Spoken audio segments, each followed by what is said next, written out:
سلامونه، مینا او نیکې پیرزوینې، زړه سره نږدې او ګلونه اورېدونکو او د شاهین داستان قدرمنو مینه پالو، هر کله یې ښه راغلاست سره څه وایم، تمه ده روغ او جوړ به وئ.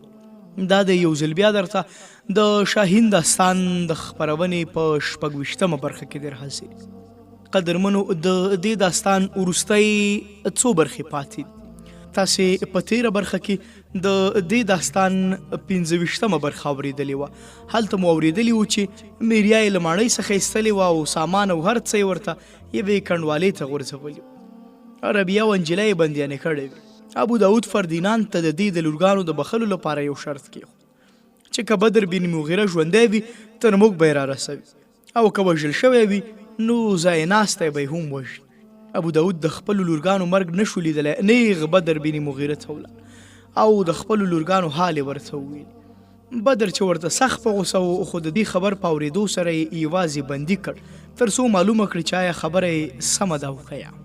راځئ په نن خپرونه کې راسره واورئ چې وړاندې څه پېښېدونکي دي. آیا بدر بن مغیره او بشیر کولی شي چې ربیه او انجیله د محکمې له پرېکړې وژغوري؟ راځئ نننۍ خپرونه هم له ما محمد رسول نظري سره تر وروستۍ شیبو بدرګه کړه.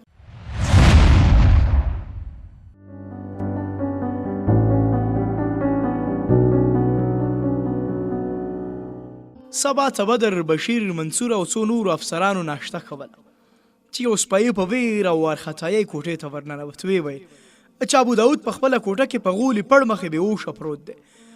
دوی په منډه د هغې کوټې ته ورغلل. ابو داود پړ مخې پروت و. بشیر بن حسن د هغه په نبضونو لاس کېښود او بې زر راکېنو او سترګې یې وکتلې. ویې ویل دی مړ شوی دی، زما په ګمان چې زهر یې خوړلی دي. د کوټې په یوه کونج کې په یو وړوکي میز قلم، مشواڼۍ او څو پاڼې کاغذونه پراته وو. بدر بن مغیره څو پاڼې چې د ابو داود د لاس لیکنه وه واخیستې. سپایانو د بشیر په اشاره ابو داود جګ کړ، په کټ کې یې څملاوه. بشیر بن حسن یې د جیبونو له پلټلو وروسته له یوه جیبه یو وړوکی زرین ډبلی وموند. د هغه سر یې پرانست، ویې کت، بیا یې وویل هغه داسې زهر خوړلي چې تر اوسه یې دوا نشته. د کلا نور سپایان هم ډله ډله د دې کوټې د وره په مخه کې راغونډ شول. بدر له بشیر او منصور پرته ټول له کوټې نه وایستل او ور یې ورپسې پورې کړ. بیا یې وویل بشیره موږ تېروتلي یو، دا د هغه لیک دی، ویې لوله. بشیر ظاهرا په بې پروایۍ کاغذ ته لاس ور اوږد کړ، خو د څو جملو له لوستلو وروسته یې ټول پام د لیک لوستلو ته واوښت. بدر وویل بشیره په لوړ غږ یې ولوله، ما یوازې څو کرښې لوستې. بشیر را بیدار غوندې شو، خپلو ملګرو ته یې وکتل او په لوړ اواز یې د لیک په لوستلو پیل وکړ. د بدر بن مغیره په نامه د ابو داود د وروستي لیک مضمون داسې و: زما لیک به تا ته داسې وخت رسېږي چې زه به په دې دنیا کې نه یم. د داسې ذلیل مرګ پرته ما ته دا ګرانه وه چې تا پر دې باوري کړم چې د ربیې او انجیلا په اړه زما خبر رښتیا دی، او زه د همدې لپاره چمتو شوم او راغلم. زما په مرګ به هغه سپکې هیلې او ناپاکې ارادې ختمې شي چې زه یې ستاسو په نظر کې یو غدار او وطن فروش ښودلی و. حقیقت دا دی چې هغه ابو داود چې د غرناطیو د حکمرانۍ خوبونه لیدل او د خپل قوم په لاشونو یې ځان ته د محل جوړولو هیلې درلودې، له نن نه څو ورځې وړاندې مړ شوی. هغه وخت د خپلې مرۍ په خفه کولو مجبور شو چې فردیناند د لونو په باب د رحم درخواست رد کړ. او هغه ابو داود چې اوس یې مړی ستاسو په مخ کې پروت دی، تېره شپه د یو پلار په حیث تاسو ته راغلی. ځکه خو زما دوهم مرګ د یو پلار مرګ دی، او له مرګه مخکې چې زه څه لیکم دروغ ما ته هیڅ ګټه نه لري، ځکه خو ټول رښتیا لیکم او په همدې زما اروا ډاډه کېږي. ته زما په باب یوازې دومره پوهېږې چې الهمرا ته مې راوغوښتې او د وژلو لپاره مې دسیسه درته جوړه کړه، خو زما ګناهونه تر دې ډېر زیات دي. زه ستا د پلار قاتل یم. هغه ته ما لیک استولی و او تولیتلې ته مې راوغوښت. لومړی ځل چې زه تا ته د میلمه په بڼه راغلی وم، د فردیناند جاسوس وم او د شپې له لوري چې پر کلا دښمن حمله وکړه زما په اشاره وه. په الهمرا کې موسی ما بندي کړ. ابو عبدالله وطن پلورنې ته ما چمتو کړ. په غرناطو کې د جهاد پر خلاف د تبلیغ لپاره چې کوم جاسوسان استول شوي هغوی ټول ما روزلي دي. تا له مانه پوښتنه وکړه چې انجیلا او ربیې ته به کله سزا ورکوي، او ما درته وویلي چې هغوی به راتلونکې میاشت تر 4 نیټې پورې ژوندی وسوځول شي. ته به پر دې خبره حیران وې چې عدالت هغوی ته دومره مهلت ولې ورکړی. که د شپې مهال ما د دې سبب درته ویلی نو تاسو به پر ما نور هم بدګمانه شوي وای. ما د یوې میاشتې مهلت په بدل کې له فردیناند سره دا واده وکړه چې که بدر بن مغیره ژوندی وي نو زه به یې په دې موده کې په کومه پلمه ستا په مخ کې حاضر کړم. ما له هغه سره دا ژمنه هم وکړه چې د غازیانو په لیکو کې به ګډوډي واچوم. د دې په بدل کې فردیناند له ما سره د ربیعې ونجلا د ژوند ژغورلو واده وکړه. سیاستمدار ابو داود ښایي هیڅکله هم په خپلو ګناهونو اعتراف نه وای کړی، خو د ربیعې ونجلا پلار خپله ښه په دې کې ویني چې له مرګه وړاندې له خپلې څېرې نه ټول نقابونه او پردې وغورځوي. زما نه وروسته که ستاسو په کوم تدبیر د هغو نجونو ژوند بد شي نو ربیعه تا ته او انجلا بشیر بن حسن ته سپارم. زه له یوې مودې پر دې پوهېدم چې هغوی تاسو دواړه خپل ملګري او ساتونکي غوره کړي یاست، خو زما د ژوند په مقصدونو کې د دوی د هیلو او غوښتنو د درناوي ځای نه و. ما د یو پلار په نظر یوازې هغه وخت دوی ولیدې چې خبر شوم د لوشه محکمې دوی ته د مرګ سزا ورکوي. زه د دوی د ژغورنې لپاره تاسو ته د وزر اړتیا نه وینم. تاسو پوهیږئ چې له ما سره د انجلا او ربیعې اړیکې د وینې اړیکې دي او زما په مرګ به دا اړیکې هم وشلېږي. زه به د دوی انجام ونه وینم. د اور د لمبو له منځه به د دوی کریکې زما غوږونو ته نه رارسېږي. که زه ژوندی وای هم دوی به د مرګ په شیبو کې دا اندېښنه نه کوله چې له خپل پلار نه جدا کېږي. د هغوی زما له دنیا سره هیڅ زړه نه لګېده. د هغوی زړونه په هغه دنیا کې و چې تا او بشیر صاحب پکې کاږئ. د هغوی زما له خیالي ماڼیو سره هیڅ اړیکې نه وي.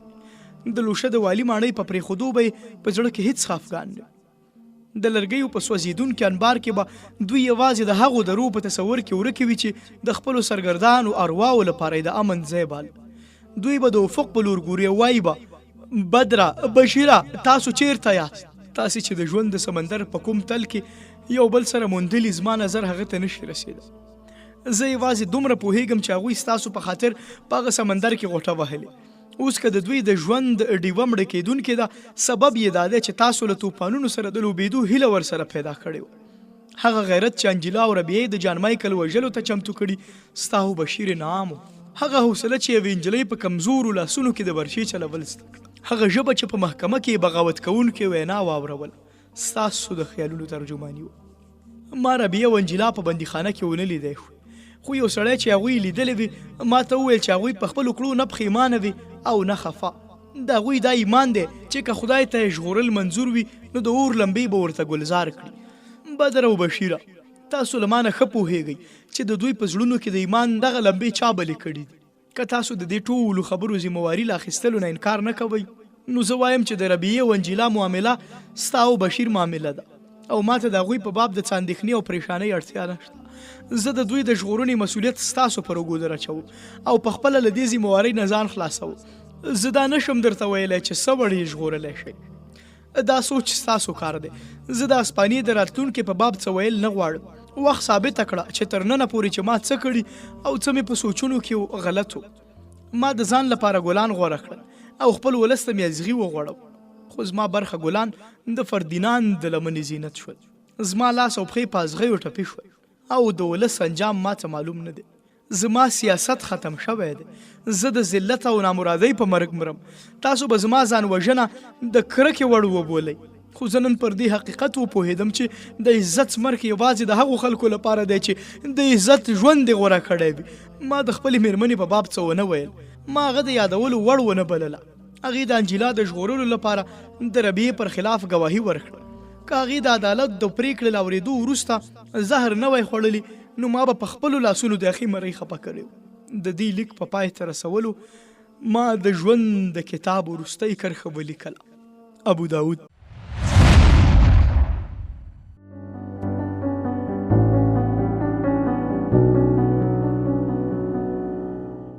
د لمر لوېدو نه لږ دمخه د لوشې د ښار نه بهر په یو پراخ میدان کې د زیاتو لرګیو او بوټو په انبار ربیعه او انجلا تړلې وې. تر دوی په زرګونو تنه نارینه او ښځې راچاپېر. دوی دواړه یو بل ته نږدې په لرګیو تړل شوې وې. د انبار څنګ ته نږدې د راهبانو یوې ډلې د سپېڅلې مریم د حمد او ستاینې سندرې ویل. خلکو په ناکرارۍ د لمر لوېدو انتظار کوه. د لوشه والي دان لویي او نوي پادري په وار وار افق ته کتل. خلک پوهېدل چې تر لمر لوېدو پورې به د فردیناند د وروستي حکم انتظار کړي. که نوی حکم را ونه رسېد نو انبار ته به اور ورته کوي. 2 تنه سپایان بل مشالونه د لرګیو انبار ته نږدې ولاړ. ربیعې او انجلا ته د خپل انجام په باب هیڅ شک نه و، خو دوی ته د اور لګولو د ځنډ سبب معلوم نه و. انجلا وویل ربیعې زه له مرګه ډېره وېرېدم. خو اوس داسې حس کوم چې مرګ دومره وهمناک شی نه دی، خو دا انتظار ماته ډېر ګران او له زغم نه وتلی دی. دا خلک څه شي ته انتظار کوي؟ ربیعې وویل زه په خپله حیرانه یم، لمر په لوېدو دی خو ښایي. انجیلا وویل ښایي څه؟ ربیعې ورزیاته کړه هېڅ نه انجیلا، ما فکر کوه چې ښایي تقدیر د لوشه د محکمې پرېکړه رد کړې وي. وګوره لمر چې چیرته و همالته درېدلی دی. انجیلا وویل ربیعې دا د خیالي امیدونو د تکیې وخت نه دی. ربیعې ورزیاته کړه ما یوازې دا ویل چې خدای د انسان د هرې پرېکړې بدلولو توان لري، او کله چې د اور لمبې ماته رانږدې شي هم زه به همدغسې وایم. انجیلا ورڅه وویل ربیعې دا زما هم ایمان دی، خو اوس د مرګ دروازې ته څو ګامه پاتې دي، دعا کوه چې پښې مې ونه لړزېږي. ربیعې ورڅه وویل د اسلام هره لور به په تا ویاړي. انجیلا ورغبرګه کړه دعا کوه ربیعې ما ته تسلي راکړه. ربیعې اسمان لوري ته وکتل او ویې ویل ای د سزا او جزا مالکه، موږ ته ټینګار او حوصله راکړه، ته زموږ بېوسي وینې، ته مو له کمزوریو نه خبر یې، خو خدایه نورو ته زموږ کمزوري مه ښکاروه، زموږ مظلومیت یوازې ستا د رحمت دروازه ټکوي. دا خلک د زموږ کرکې وانه وړي. ربیعې لا دعا کوله چې له لارې 15 تنه سپاره راښکاره شول او خلکو شور ماشور ګډ کړل. هغوی راغلل، خلک د سپرو نه راچاپېر شول. اوس د لرګیو د انبار په لورې د هېڅ چا پام نه و. سپرو د قسولې د سپیانو جامې اغوستې وې. خلکو له دوی نه پوښتل معظم ټولواک څه حکم جاري کړی دی؟ تاسې دومره ولې ناوخته شوئ؟ د لوشه والي او پادري د خلکو په منځ کې ځان ته لاره وکړه او وړاندې تیر شول. ستایونکو راهبانو هم په ګڼه ګوڼه کې د نویو راغلو سپرو خواته مخه وکړه، خو په دوی کې یو راهب همغسې د انبار تر څنګ ولاړو او د ستاینې سندرې زمزمه کولې. د نورو راهبانو په څیر دغه بدن هم په سپینه قبا کې پټ و. د ده د غږ په اورېدو د انجیلا او ربیعې ورپام شو. په سندرو سندرو لږ نور هم هغوی ته ور وړاندې شو او له خپل سر نه یې درنه پرده لرې کړه. تر یوې شېبې پورې د ربیعې او انجیلا په خپلو سترګو باور نه کېده. په حیرانۍ هغه ته کتل. دا بدر بن مغیره و. ناڅاپه یو بل راهب هم د هغه څنګ ته ورغی. د هغه له غږ نه معلومېده چې په ژوند کې د لومړي ځل لپاره سندره وایي.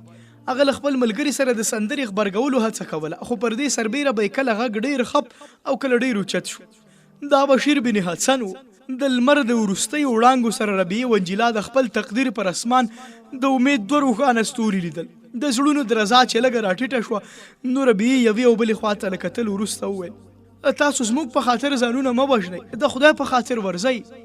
بدر په خپلو شونډو ګوتې کېښودې او هغه ته د چوپ کېدو اشاره وکړه او بشیر یې تر مټ ونیو. همغسې سندرې ویلې او د ګڼې ګوڼې په لورې ورغی. دان لویي په ډېر زحمت تر سپایانو راچاپېره ګڼه ګوڼه غلې کړه او سپرو ته یې وویل تاسو ډېر ناوخته راغلی، موږ انبار ته اور ورڅکاوه، څه حکم مو راوړی؟ یوه سپاره وویل موږ له والي سره خبرې کول غواړو. دان لویي غوسه شو، ویې ویل زه پخپله والي یم.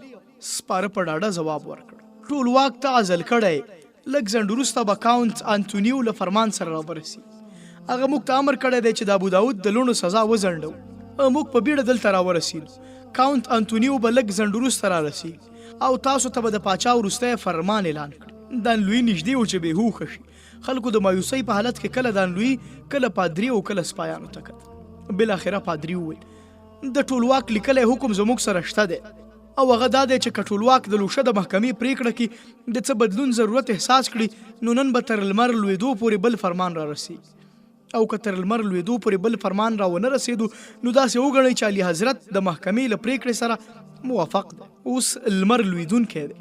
د پاچا کوم الچي له بل فرمان سره تر اوسه نه دی را رسېدلی. ځکه خو که دان لویي انبار ته د اور اچولو حکم وکړي نو خپل فرض به پوره کړي. که ته الچي وې نو د ټولواک فرمان راښکاره کړه، که نه نو موږ څه خبرې اورېدو ته تیار نه یو. سپاره ځواب ورکړ موږ له الچي سره راغلي او دا والي برطرف شوی دی.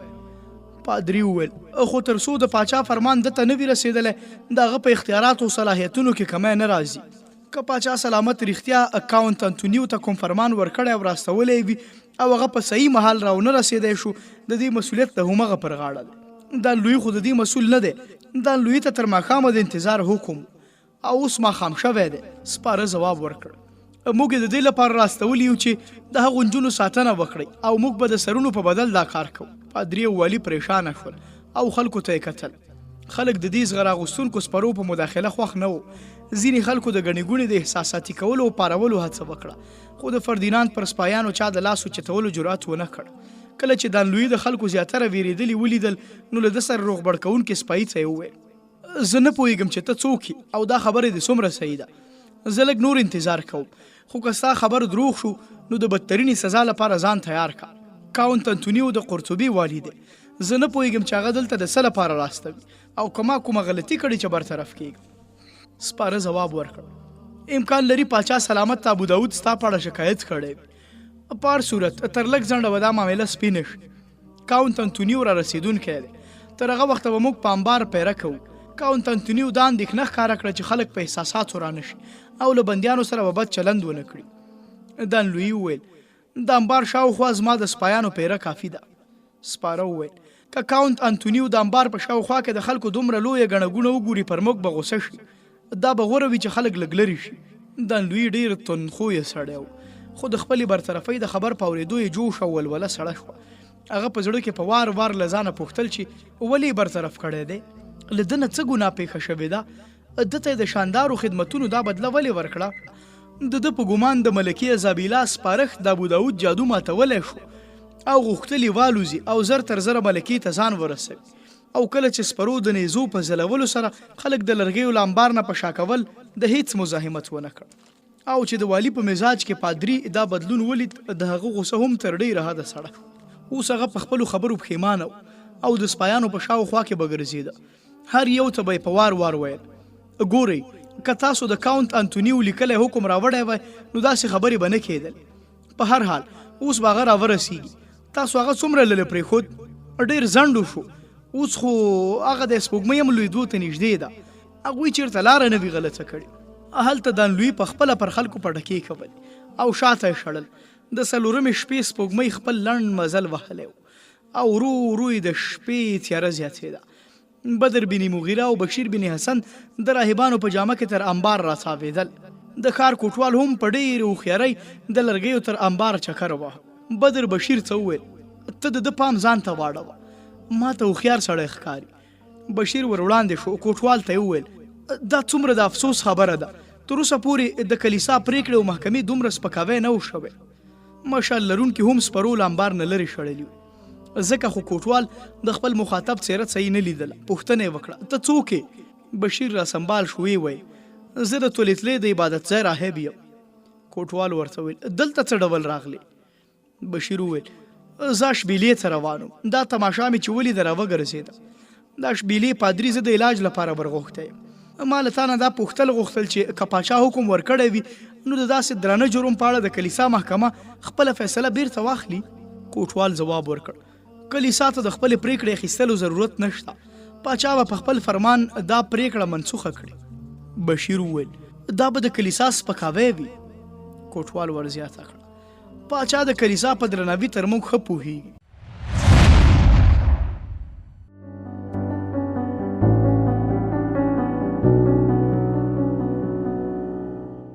کله چې بشیر بن حسن له کوټوال سره خبرې کولې بدر بن مغیره له شانه ربیعې ته ورنږدې شو. د لاسو او پښو رسۍ یې ورغوڅې کړې. ورو یې ورته وویل ربیعې پاس پرېدلی شي. ربیعه چې له رسیو نه خلاصه شوه د ځواب پر ځای مخ ور واړه ورته ویې کتل. بدر ورته وویل اوس نه ربیعې، لږ ځنډ نور هم هماغسې ودرېږه. ربیعه هماغسې له لویې لرګي سره نیغه ودرېده. بدر بیا وویل ته به نن ټوله شپه سفر کوې، ته پاس سپرېدی شي او که نه؟ ربیعې د خپل زړه په درزا د قابو کولو هڅه وکړه. ویې ویل له تا سره یو ځای؟ بدر وویل هو له ما سره. ربیعې ورته وویل زه به له تا سره یو ځای د سفر د اوږدېدو شکایت ونه کړم. بدر ورغبرګه کړه انجیلا هم پاس سپرېدلی شي؟ ربیعې ورته وویل انجیلا تر ما ښه ځغلولی شي. بدر وویل ډېره ښه ده، ته چمتو اوسه. له دې نه وروسته بدر انجیلا ته ورنږدې شو. د هغې رڅۍ یې غوڅې کړې او بیا یې وسپاره ته ورنږدې شو. ویې ویل زر کوه ما ته خپل کمند راکه. سپاره د خپل زین نه کمند خلاص کړ او بدر ته یې ورکړ. په دې ځنډ کې له لرې د آسونو د پښو تر پهار اوچت شو او د خلکو ټول پام هماغه لوري ته ور واوښت. بشیر بن حسن تر اوسه د کوټوال پام له یوې بلې خوا په خبرو اترو ځان ته اړولی و، خو چې د آسونو د پښو تر پهار یې واورېد ویې ویل سپېڅلی پلاره لکه چې هغوی راورسېده ما وبخه، خو سبا ته د روانېدو نه وړاندې ما خامخا ووینه. د بشیر د ځواب اورېدو نه وړاندې کوټوال په منډه ولاړ. پادري او والي اوس له یوه سپاره سره خبرې کول.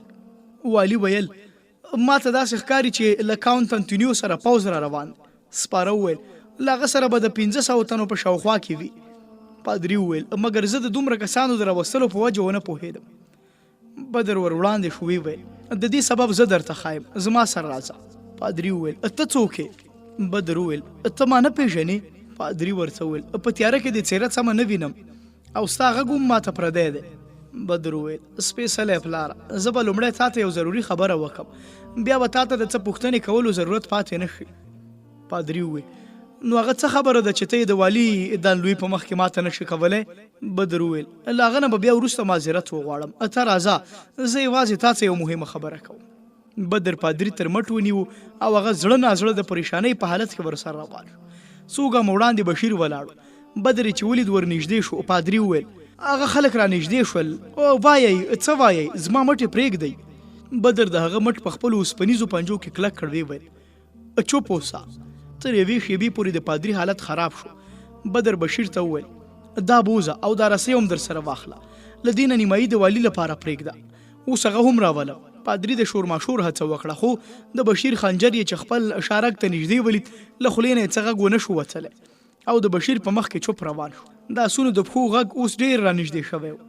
دانلوي هماغې خوا ته روان و چې بدر تر مټ ونیو او په پوښته یې خنجر ورکېښود. ویل له ما سره راځه، که دې د څه شورماشور هڅه وکړه نو بدر د څه ویلو پر ځای د خنجر څوکه د ده په پوښته یې ورچوخه کړه او دانلوي بېوسه له هغه سره روان شو. سپرو اوس د کوټوال سپاره هم له امبار نه لرې کړي وو او د هغوی د نور لرې شړلو هڅه یې کوله.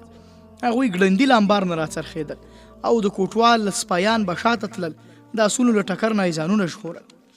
بدر ربیه یوې خواته کړه او د هغه پر ځای والي په ستنې پورې وتړ. په دې ځنډ کې بشیر پادري د انجلا په ځای تړلی و.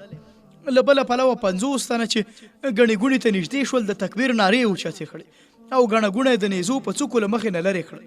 خلک له ډېرې وارخطایي او پریشانۍ نه په یو بل وغورځېده. د لوشه د پولیسو سپایانو نور د لرګیو د امبار نه پام واړو او په یوه او بله خوا یې وارخطا منډې وهلې. د امبار شاوخوا سپایانو 4 تنه له خپلو آسونو نه پلي شول. بدر بن مغیره د راهب چپنه ویستله او په امبار یې وغورځوله. په یوه ټوپ په آس سپور شو. په پاتې 4 آسونو بشیر، ربیه او انجلا سپاره شول. بدر وویل بشیره ته له ربیې او انجلا سره ځه، هلته زموږ انتظار کوه، موږ به هم لږ وروسته در ورسېږو، بیړه کوه. بشیر د آس جلب وګرځوه. بدر 5 سپاره ته غږ کړ ته هم له دوی سره لاړ شه. بشیر او هغه سپایي ربیه او انجلا ورسره ملګري کړل او په یوه خوا ووته. بدر بن مغیره آس ته پونده ورکړه. د یو سپایي نه یې بل شوی مشال واخیست او د لرګیو امبار ته یې وغورځوه. په امبار کې د اور لګېدو لپاره وچ واښه راټول شوي وو. اور بل شو. والي او پادري په زوره زوره چغې وهلې خو په دې هنګامه کې د دوی د غږ اورېدونکي څوک نه و. په میدان کې د محشر ننداره جوړه وه. حمله راوړونکو سپرو د خپلو نیزو په څوکو د خلکو د شړلو او زغلولو هڅه کوله خو خلک یو له بل سره ټکر کېدل او ډېر بد ټپیان شو. په تیاره کې د لوشه اوسېدونکو داسې ګڼله چې په زرګونو سپایانو حمله پرې کړې. د کوټوال او د هغه د پوځیانو درک نه و.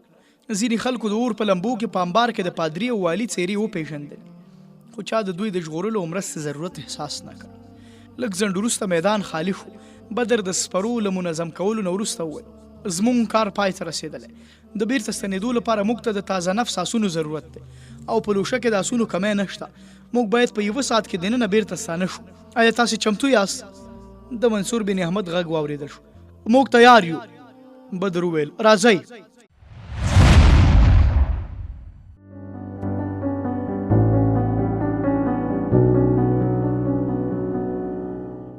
له نږدې 3 میله مزل وروسته بشیر او د هغه ملګري د یوې صومعې یعنې د عیسوي صوفیانو د ذکر حلقې د 4 دیوالونو په درشل ودرېد.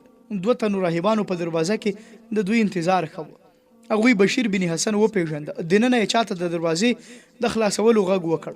پیردار دننه دروازه خلاصه کړه. د خانقاه په انګړ کې 3 تنه نور راهبان ولاړ. هغوی د دوی د آسونو جلبونه ونیول. انجیلا او ربیه له بشیر سره یوې کوټې ته ننوته. کوټه په قیمتي سامان سنبالو. له چت نه نقره‌ای فانوس را زړېدلی. د مرمرو په غولي د یو میز شاوخوا ته ابنوسي کرسۍ وي. د میز په منځ کې په یوه شمدان 8 شمې بلېد. بشیر وویل سمدستي همدا زموږ کور دی، تاسو تر لږ ځنډ آرام کولی شئ.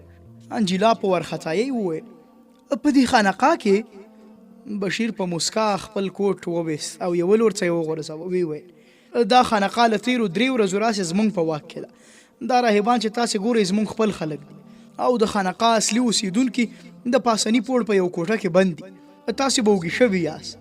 انجیلا ربیعې ته وکتل او بیا یې بشیر ته مخ واړه ویې ویل که دا ستاسو کور وي او بې تکلفي د اخلاقو خلاف نه ګڼل کېږي نو زه خو وایم چې له لوږې مې د خور وضع خرابه ده. ربیعې وویل زما ورور د اندلس تر ټولو لوی طبیب دی. هغه به په دې کې غلطي ونه کړي چې زموږ دواړو نه کومه ډېره وږې ده. بشیر وویل زما دواړه میلمانه له لوږې نه پریشانه دي. دا یې وویل او بیا یې لاسونه وپړکول. یو راهب دننه ورغی. بشیر ورته وویل د دوی لپاره ډوډۍ راوړئ او چپنې مو وغورځوئ. نور د دې ضرورت نشته. لږ ځنډ وروسته هماغه راهب په خپلو سپاهیانه جامو کې راغی. په لاسو کې لوی پتنوس راخیستی و. په پتنوس کې پر ډوډۍ برسیره د پسۍ او روغ کباب شوی ورونو. ورپسې یو بل سپی راغی. هغه یو پتنوس له مڼو او انګورو نه ډک پر میز کېښود. بشیر جګ شو. ویې ویل تاسو په ارام ډوډۍ وخورئ زه بلې کوټې ته ځم. ربیعې وویل تاسې یې نه خورئ؟ بشیر ځواب ورکړ زه یې له نورو خلکو سره خورم. بهر ته ووت او په برنډه کې لږ وړاندې ولاړ او بیا یې یوې بلې کوټې ته ننوت. هلته 4 تنه ناست وو. د بشیر په لیدو اوچت شول. ده ورته وویل تاسو ډوډۍ خوړلې ده؟ له هغوی نه یو تن ځواب ورکړ هوکې خو ابو محسن نه ده خوړلې. بشیر وویل هغه به پاس له لوی راهب سره بحث کوي. سپایي په خندا شو. بشیر وویل ښه هغه راوله او موږ ته ډوډۍ راوړه. نیمه شپه د بدر بن مغیره ملګري هم دې خانقاه ته ننوت. په هغه لږه موده کې دوی د غوره آسونو د ترلاسه کولو نه علاوه د هغوی پوځي قرارګاه ته اور واچو. په ښار کې د خزانې په راوړلو او د والي د ماڼۍ په سوځولو اکتفا وکړه. ربیعه او انجیلا او د دوی نور 14 تنه ملګري په خانقاه کې د دوی له راتګ نه د مخه تیار ناست. د کوچ له امر نه وړاندې بدر ابو محسن ته وویل ابو محسنه زموږ کار په لوشه کې پای ته ورسېد. ووایه ته کامیاب شوې که نه؟ پر دې منصور بن احمد وخند. ابو محسن لږ خجالت غوندې شو. ویې ویل په خدای سوګند هغه بالکل خر دی. تاسو هسې زه دلته پرېښودم. هغه پخپله ماته وویل چې لږ لږ د اسلام په صداقت قایم یم. تاسو ځئ خو ماته لږ تبلیغ وکئ بیا لاړ شئ. خو یوه غرمه ماته معلومه شوه چې دغه بدبخت شراب وڅکي بیا له ما سره هسې سات سیر. بدر وویل د هغه مرۍ خو به دې نه وي غوڅه کړي؟ ابو محسن ورزیاته کړه که ستا امر نه وای نو ښایي ما به همداسې کړي وو. بدر وویل ښه ده نو اوس راځئ. خپل امن سیمې ته تر ننوتلو پورې بدر 3 ځله په لار کې دمه وکړه. دوی به د شپې مزلونه کول او د ورځې به له ښارونو نه لرې په هغو خانقاو کې اوسېدل چې 3 ورځې وړاندې دوی نیولې وي او د راهبانو په جامه خپل کسان پکې وو. د دې خانقاو اصلي اوسېدونکي د لوشه د خانقا په څېر د دوی په لاس بندیانو. بدر بن مغیره به چې کومې خانقا ته ورننوت ملګرو به یې آسونو ته واښه او دوی ته ډوډۍ تیاره کړې وه. په هر پړاو د دوی د خلکو شمیر مخ په زیاتېدو او چې کله د فردیناند د هیواد له برید نه اوښتل د ملګرو شمیر 1.5 سلطنو ته رسېدلی.